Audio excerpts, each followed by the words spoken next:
The sun was shining brightly as Sarah, a tall black woman with a calm smile, walked out of her car. Beside her was her friend Emily, a cheerful white woman who always loved shopping.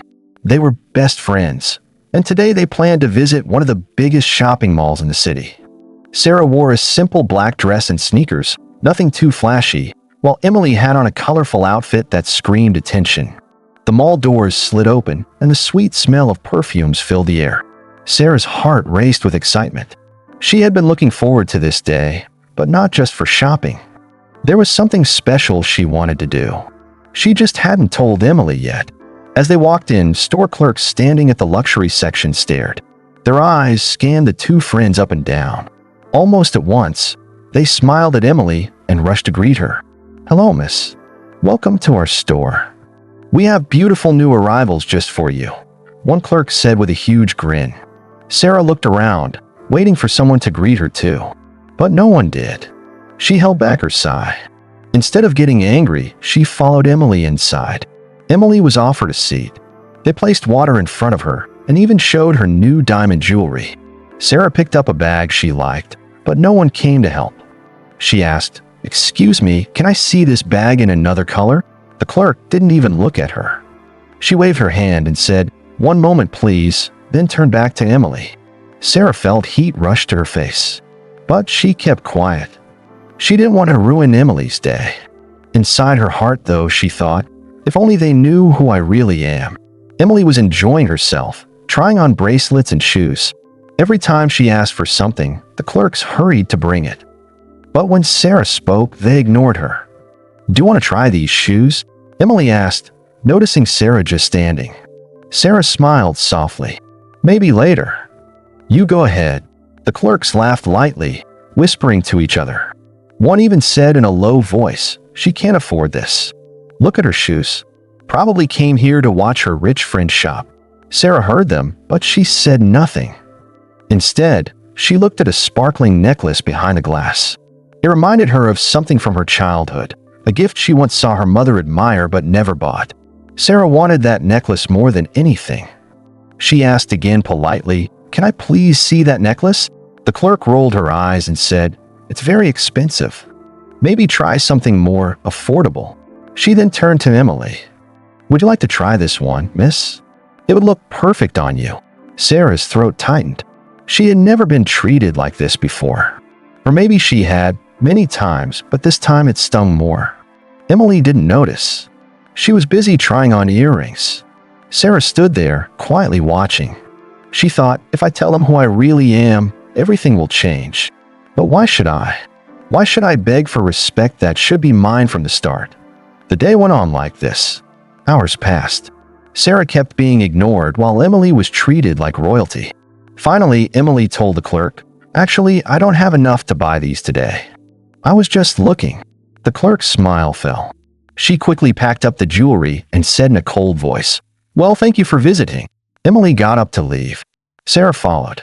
Just as they were leaving, Sarah stopped for a second and looked at the necklace again. She wanted to buy it, but her pride held her back. She walked away without a word.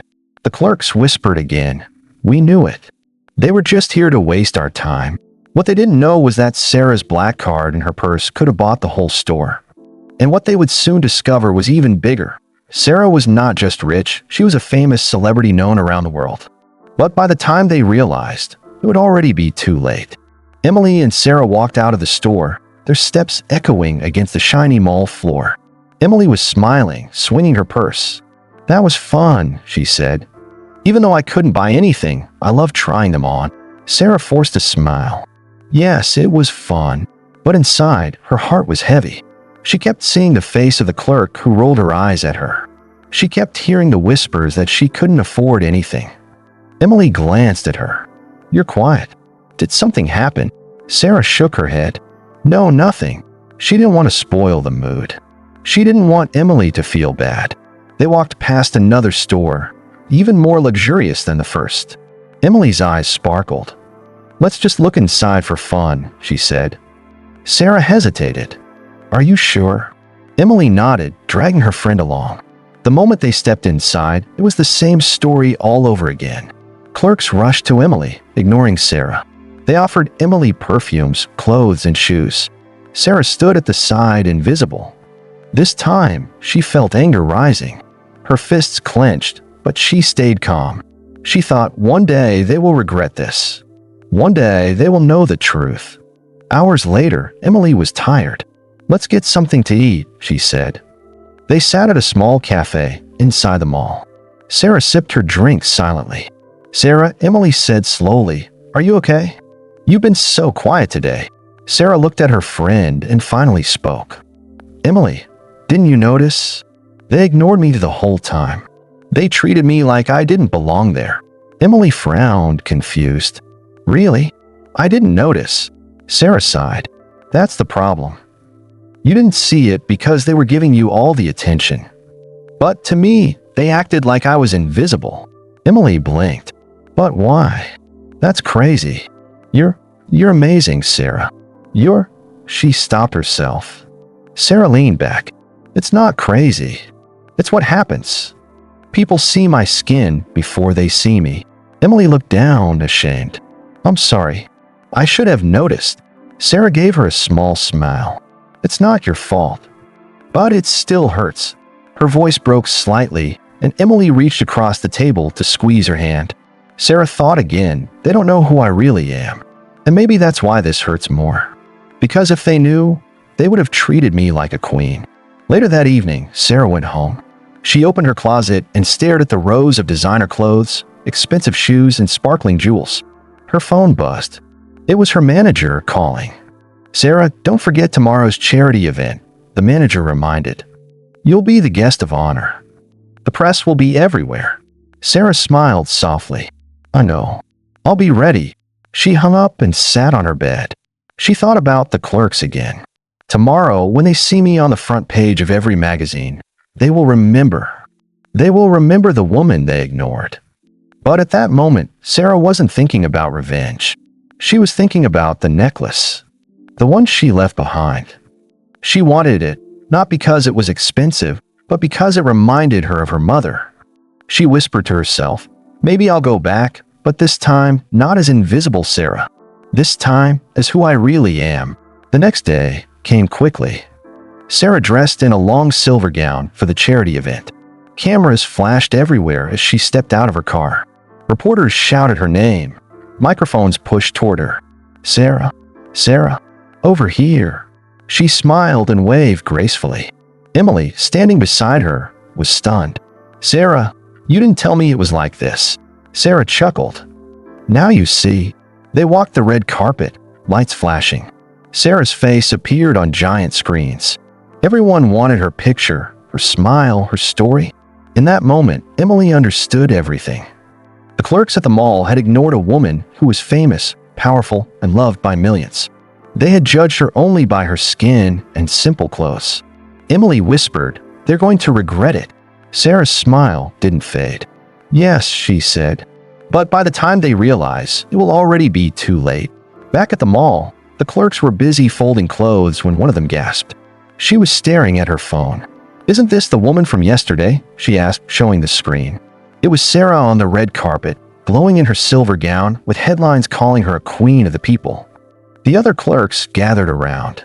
Their mouths dropped. "It can't be," one whispered. But it was. The same woman they had ignored. The same woman they had mocked. And now the whole world was watching her. The clerks stood frozen, staring at Sarah's face on the screen. Their hearts pounded with regret. The woman they had dismissed as unworthy was not only wealthy, but a celebrity who could have changed everything for their store. One whispered, "If only we had treated her with respect." Another shook her head. "We made a huge mistake." But mistakes can't be undone. Meanwhile, Sarah was at the charity event, smiling and posing for the cameras. Yet inside her heart, she still remembered the sting of rejection. The words of the clerk replayed in her mind. "Are you sure you can afford this?" She knew she could buy the entire store if she wanted. But it wasn't about money. It was about dignity. It was about being seen for who she was. Emily leaned closer and said softly, "Sarah, will you go back to that store?" Sarah thought for a moment, her eyes shining under the lights. "No," she whispered. "They lost their chance. Some lessons are better learned through loss. The next day, headlines about Sarah filled newspapers and TV screens. People called her the Queen of Hearts, a woman who used her fame not only for herself but also to help others. The mall clerks read those headlines again and again. They felt the weight of their mistake grow heavier with every passing hour. Customers stopped coming to their store, whispering about how they treated Sarah. What if she had shopped here? One clerk groaned. Our store could have been known worldwide, but Sarah never returned. Instead, she walked into a different store 1 week later, one where the clerks smiled at her warmly and treated her with kindness. She bought not one necklace but a collection of items worth more than the other store could dream of selling in months. Reporters later asked her, "Why this store?" Sarah smiled gracefully and answered, "Because kindness matters. Respect matters. I shop where I feel seen." Her words went viral. People everywhere repeated them. Respect matters. Kindness matters. Back at the first store, the manager called an emergency meeting. "Do you understand what we lost?" he said angrily. "Because of your bias, we lost the biggest opportunity in our history." The clerks sat in silence, guilt crushing them. But Sarah never mentioned their names. She didn't shame them publicly. She simply let the world connect the dots. That silence spoke louder than any words. Emily watched her friend glow brighter each day. She finally said one evening, "Sarah, I have to confess something. When we were in the store, I didn't notice how badly they treated you. I was too busy enjoying the attention. I'm sorry I didn't stand up for you." Sarah touched her hand gently. "You don't have to be sorry, Emily. What matters is that you see it now. And you stood by me when the truth came out." Emily smiled with tears in her eyes. "You're the strongest woman I know." Months later, Sarah's face appeared on the cover of a top fashion magazine, wearing the very necklace she had bought from the second store. The cover headline read, "The Power of Grace. Sarah teaches the world about true worth." The magazine sold millions of copies. The second store became famous overnight, its business booming. The first store, however, grew emptier every day. Their mistake had cost them everything. Sarah never spoke badly about them, but deep in her heart, she hoped they had learned. She hoped they had realized that respect should never depend on skin color, clothes, or assumptions. Because one simple act of kindness could have made them 10 times richer, 10 times more famous. Instead, their loss became Sarah's story of triumph. At the end of it all, Sarah stood in her garden one quiet morning. The sun shone gently on her face. She breathed deeply and whispered to herself, "True wealth is not in diamonds or gold. It is in kindness, love, and respect. That is what makes a person rich." And with that, she smiled, walking back inside her home, stronger, brighter, and more beautiful than ever.